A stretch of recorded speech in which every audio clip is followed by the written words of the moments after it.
All right, and we're back here at Central Park Lanes between the first and second string of our 12 to 14 age group match, and I'm here with Anthony Callie. Did I pronounce your name correctly? Yes. Anthony bowled with us today. He's one of our audience members who actually did try out for the show. Has never made the show before. Is that right? Because if you have, I can't let you bowl. You never made it before, right? No. You're not secretly a pro, like disguised as a kid? No. All right, because I check the background on these things, you know.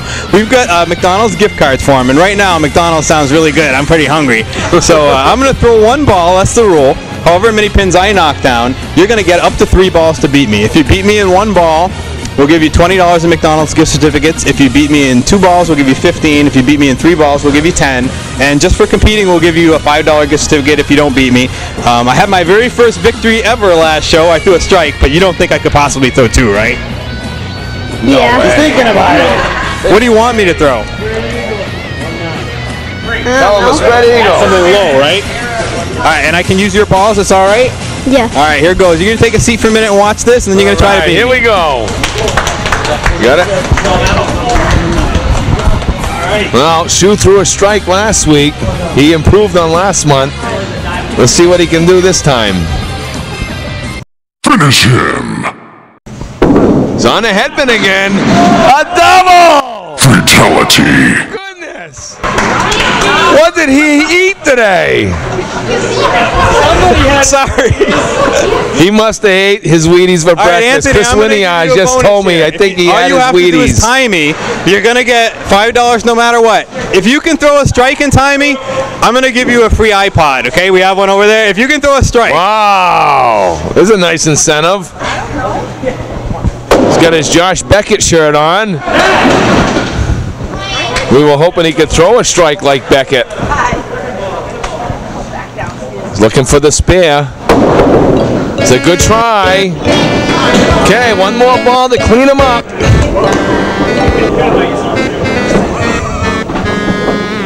Can't believe Dan threw another strike. Hey, let's hear it for him. He did a good job. Still did good, man. Nice He did a good We're job. going to take care of Anthony, and we'll be back in a minute.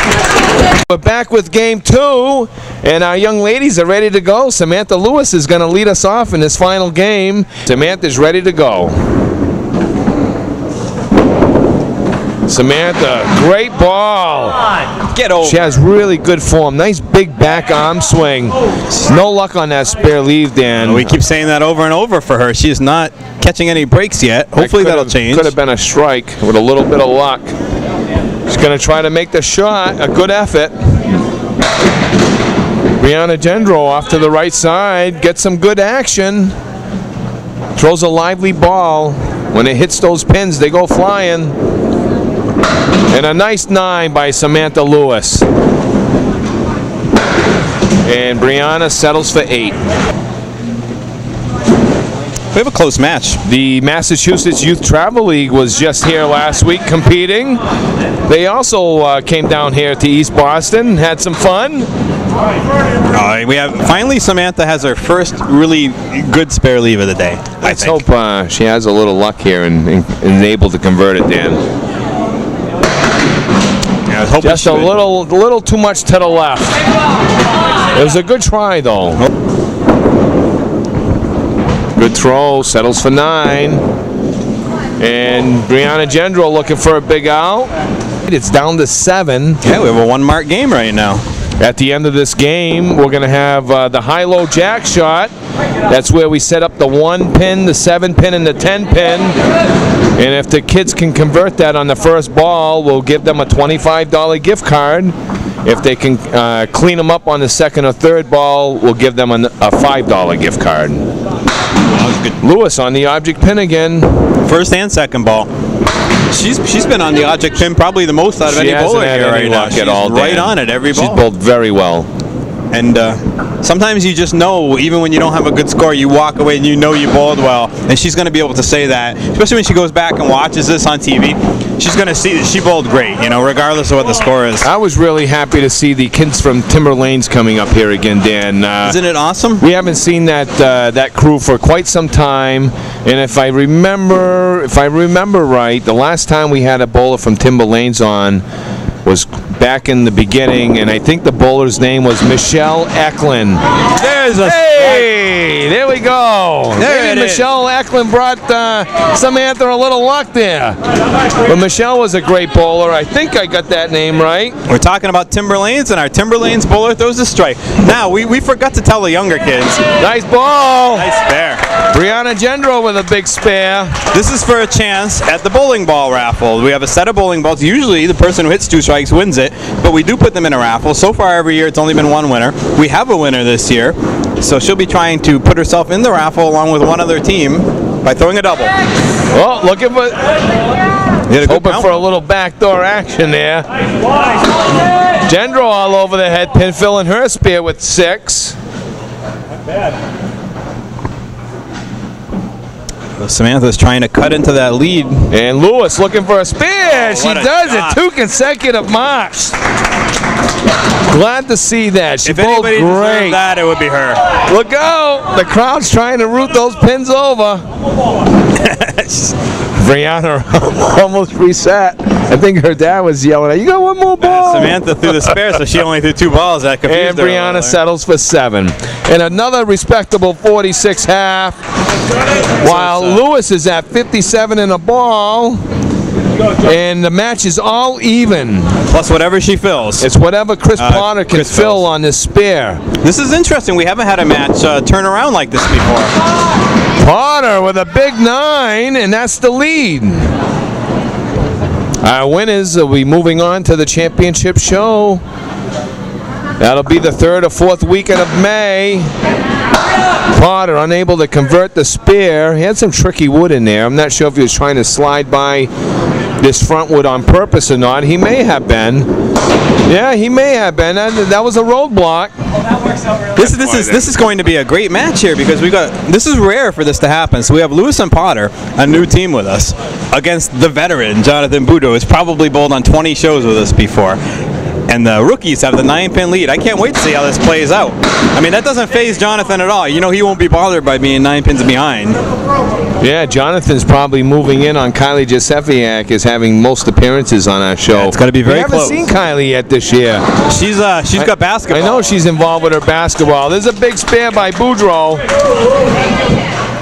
Potter's going to want to get all these pins he can because John throws big fills. Potter with an 8, so we're down to 7, but Boudreau's filling the spare. So we're just about even. Told you that pressure wouldn't get to Jonathan. Took him 1 box to probably catch up, but Jonathan's tough. He's a tough bowler. yeah. And we've known him since he was about 8-9 years old. Even match. All even. You watch these boys bowl, they have very good form. You can pick up a lot from them, but just by watching them, they're doing everything right up there. Wow. Boudreau with another big spare. Very pretty shot. Very Put pretty a little shot. pressure on Potter. Still anybody's match. Let's see if Potter goes for the 3 pins or he goes for the 2 in the corner, Dan. Yeah, we'll look at Potter's and we'll take another quick look at Jonathan's spare. That's where I would have played it. I usually like to play the 2 in the corner. I'll try to settle for the 9. Yep. So it's a 2-pin difference.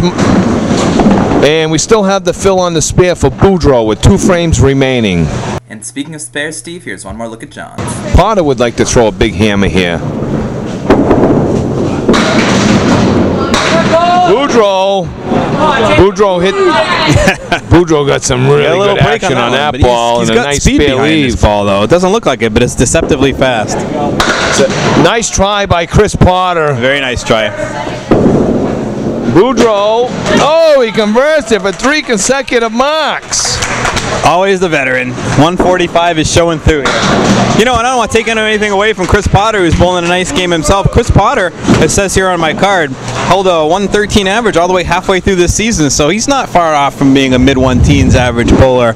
Well, we're down to the final box. And he's waiting for his balls to come back. We have a 101, 2, a 100 plus the bonus ball. My card so says... it's 10 pins plus the fill for Boudreau. Potter's going to need a hammer here. My card says Jonathan Boudreau is averaging 121 at Lucky Lanes. Wow, that's really great bowling. And a 114 at Pilgrim. I would have never figured that Lucky was faster than Pilgrim, but there we have it on paper. Well, Boudreaux filling that spear with 7. That's a good fill. He's at 107. It's a 17-pin difference. And it looks like Boudreaux and Gendreau are going to qualify for the championship show. Wow. And there's 4 consecutive marks. Ends on a flurry. Boudreaux running those last 4 boxes with all spares. Chris Potter with a nice 10. Some fine bowling by our kids today. And there's nothing wrong with a 209 score for Lewis and Potter. We have plenty of weeks that would have won. So that was a very good score by Boudreaux with a big 6. I think that puts them in the lead too. In our final score today, the team of Gendreau and Boudreaux, a 232, and a team of Lewis and Potter, 209. A great match. So Boudreaux and Gendreau will be moving on to the championship show, and we're going to come back with the high-low jack in just a few moments, so don't go away.